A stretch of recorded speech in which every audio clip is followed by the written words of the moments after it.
What's going on, everyone? This is Leo with Compass out of Boston, and in this video, we're going to tackle 10 things you have to know if you're thinking about buying a condo around the Boston area. Cue the intro.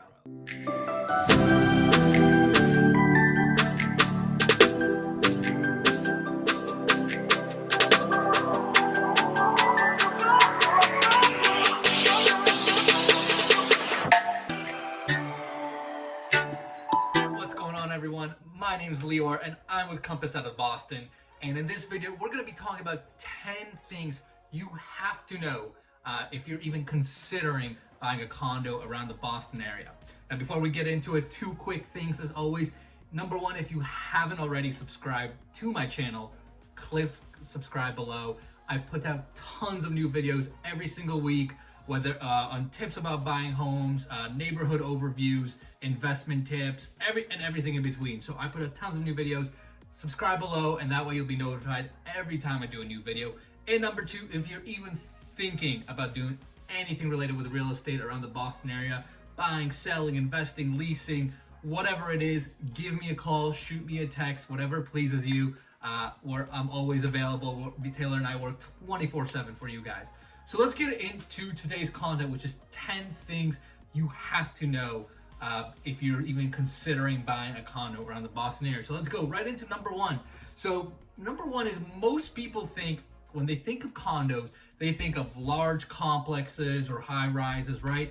In Boston, it doesn't really work that way, right? In Boston, we've got a ton. We obviously do have larger complexes, but we also have a lot of inventory that's in smaller 2 to 3, even 4 unit buildings, right? So if you walk around a lot of the neighborhoods, like even the south in proper Boston, right? Like South End, North End, even in the Back Bay, right? You'll see a lot of row houses that are condo associations that are comprised of anything from 2 to 4 units, right?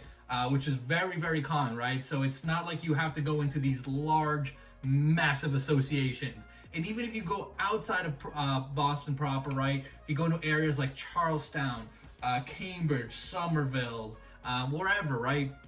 All these areas, yes, we do have some larger complexes, if that's something that you are looking for. But in general, we do have a ton of inventory that's composed of smaller associations, smaller buildings, 2 to 4, 2 to 5 units, anything like that. Number two, when buying a condo, you gotta consider what the difference is between common space versus exclusively deeded to your potential condo. And it's important to understand from two perspectives, right? You gotta understand it, from your personal enjoyment, but also from a valuation perspective, right? Because especially in a market like Boston that's so expensive, and every additional square footage and every additional amenity can have such a tremendous impact on the value of the unit, you got to really understand what's exclusively deeded to the unit. So, we're talking everything from backyards and patios, right? Are those exclusively deeded to the unit, or are they shared between, are they shared between the association? Front and back decks, right? Really common on like triple deckers or 2 or 3 units. Usually they're deeded to that unit exclusively, but be careful. I've seen some weird associations where they're somehow common. Basement space, right? If you're maybe buying a first floor unit, don't assume that basement space is deeded to you, right? Sometimes it can be common, sometimes it can be deeded. You got to really understand that. Another really big one that really has a lot of impact on values: parking, right? Some associations have common parking. Some associations don't have any parking at all. And some associations have units where they've got exclusively deeded parking. And again, not only is that critical for your enjoyment, right? Because who doesn't want off-street parking? But hey, parking spots around the city can start anywhere from like 40, 50,000 and go up to like 200,000, right? And even higher depending exactly where it is. So there's a lot of value in understanding exactly what is deeded to that unit. So this kind of goes into point number 3, which is you got to understand what your maintenance responsibilities are in a condo, right? So you got to understand, obviously you're going to be responsible for the interior of your unit, but you also got to understand, what am I responsible to maintain myself outside of my unit? So if, for example, if you have an exclusive deck, right, you got to understand, is that your responsibility alone, or is that something that can be shared between the different units or the association, right? Decks, backyards, right? Same thing goes with backyards and patios maintenance. Hallways, right? So again, in typical buildings, hallways will be maintained by the association reserves. But I've seen associations where you kind of have a little bit of a funkier layout, and maybe your unit has an exclusive hallway that you're responsible for. So just be really careful in understanding what exactly comes with your unit and what you're responsible to maintain, because you could be taking on a lot of liability for some really big ticket items. Number 4 thing you got to be on the lookout for is the condo fee, right? Obviously, all associations have some sort of condo fee, which starts with basic, typical master insurance, right? So, in a condo association, the association pays for the master insurance for the entire building, and then you as a homeowner are going to have your own separate interior insurance for your own unit. But that's typically the base thing you see is master insurance, and then typically you'll see water and sewer included in the condo fee. And then you got to be on the lookout for other strategic things that may be included in the condo fee, right? Anything like exterior maintenance, landscaping, snow removal, right? Does the association have some sort of contracts with vendors who can help with that stuff? And is that included in your monthly fee? And also property management, right? For smaller associations around the Boston areas, for like 2 to 4 units, a lot of the times you will see them being self-managed. But obviously, as you get into bigger associations, there's typically going to be professional management. So there's going to be a property management fee as well. So really, really important to understand what's included in that condo fee. And then that also leads us to the next bullet point, which is number 5, which is the amenities, right?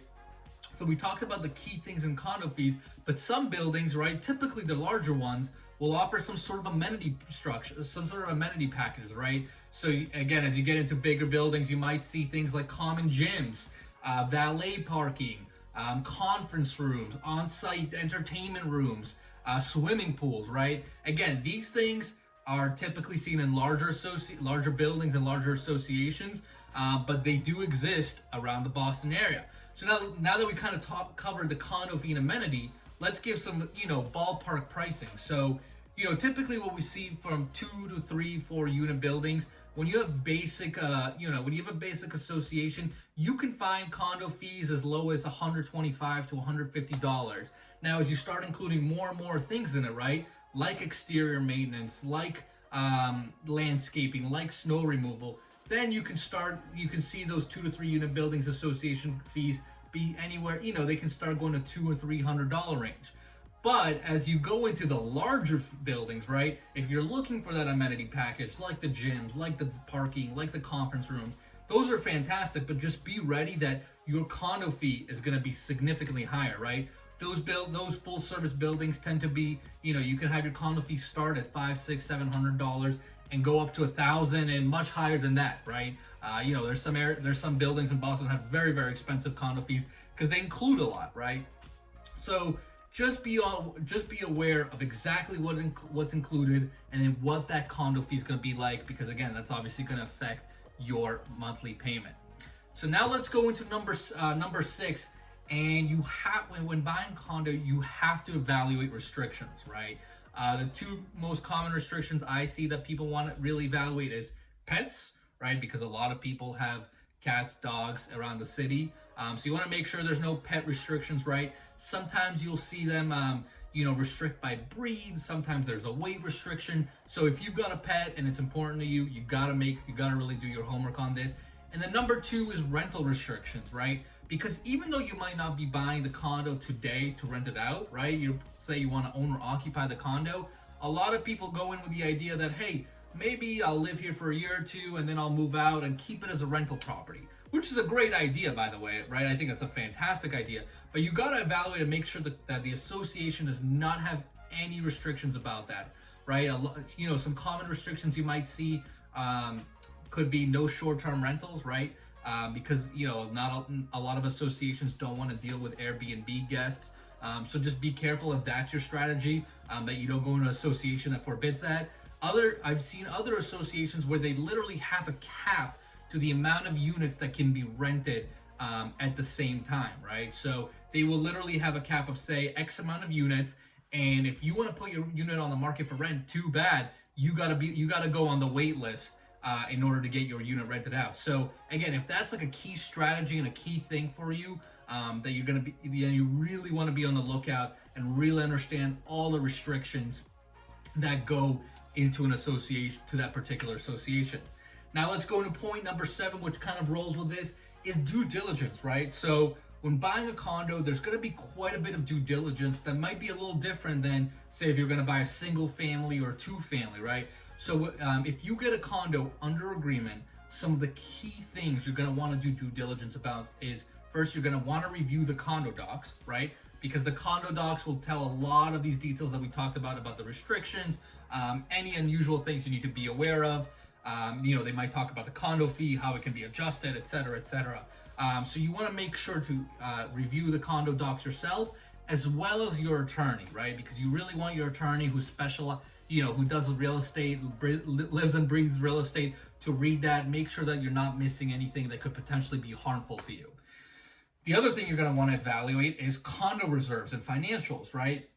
Because like we talked about, right, obviously a lot of condo buildings and associations have a lot of common space that they need to maintain, right? So this could include common hallways, this could include siding, roofing, maybe some common systems, right? Like maybe there's a common furnace, but there's a lot of big stuff that an association needs to be responsible for. So you want to really understand the health of the association, right? Because you really got to look at associations like small businesses, right? They really are a small business. They're responsible for running the business of the association, of all the units in that particular building. So, typically what you'll see is 2 to 3 units, 2 to 3 unit buildings may not be as well capitalized. At that point, you really just want to do your homework and understand what the condition of the property is, what the risk is for large projects to come on. Because if the association is not well capitalized, then guess who's going to be paying the next bill next time there's a project around? You and all the other owners.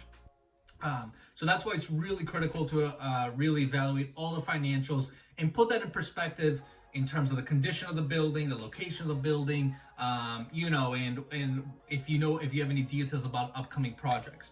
And that kind of loops into the last thing you want to do your due diligence on, which is basically special assessments. So you want to understand, has the association decided on any future projects?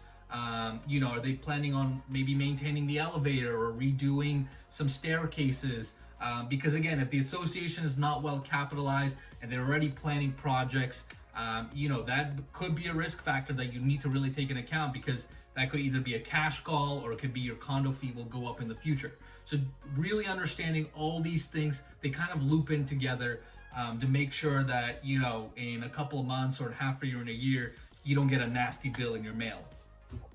Number 8, the number 8 point to be on the lookout for is evaluate new construction opportunities, right?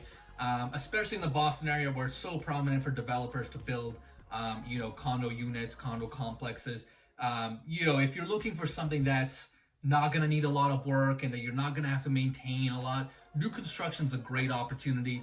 The other good thing about new construction is if you get in early enough into the process while the builder's still building them, you can often negotiate customized packages, so you can select some of your finishes on floors, tiles, paint, all that good stuff. So that could be a really cool thing. And you never know. There's obviously a lot of developers. You might find a developer that maybe is under a little bit more financial pressure, and maybe if you can get, for them, an accepted offer in the building phase, even if it's a little lower, could be huge. So you might be able to get a deal depending on the developer and their financial stress. So just evaluate new construction opportunities. There could be some good value there. Number 9. Kind of going along with all this theme, is evaluate, if you're thinking about doing renovations in your unit, evaluate that carefully, right? Because renovations in a condo building is a little bit different than a single family, or if you own a 2 or 3 family.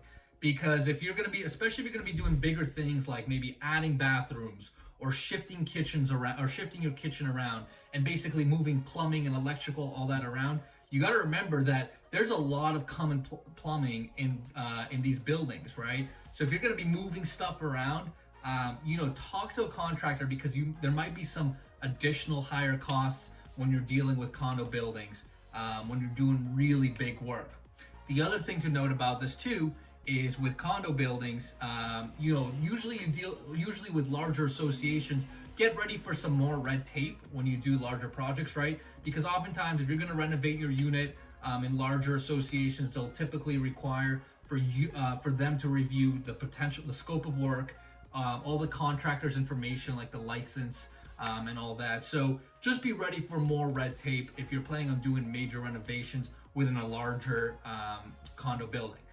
And then number 10, last but not least, condos really are a great option around the city, right? I mean, especially as you get especially close to Boston, Cambridge, Somerville, that's a really common inventory type because there's a lot of people, not a lot of space. So there's really a lot of opportunity, both from home ownership, from a rental perspective, whatever perspective there is, there is a lot of opportunity around the Boston area. So if you're thinking about buying, if you're even thinking about buying a condo or investing in one, hit us up. We will get you the best deal possible. We'll guide you around and really help you maneuver this process around. So those are my 10 tips for buying condos around the Boston area. If you guys have any questions at all, comment them below.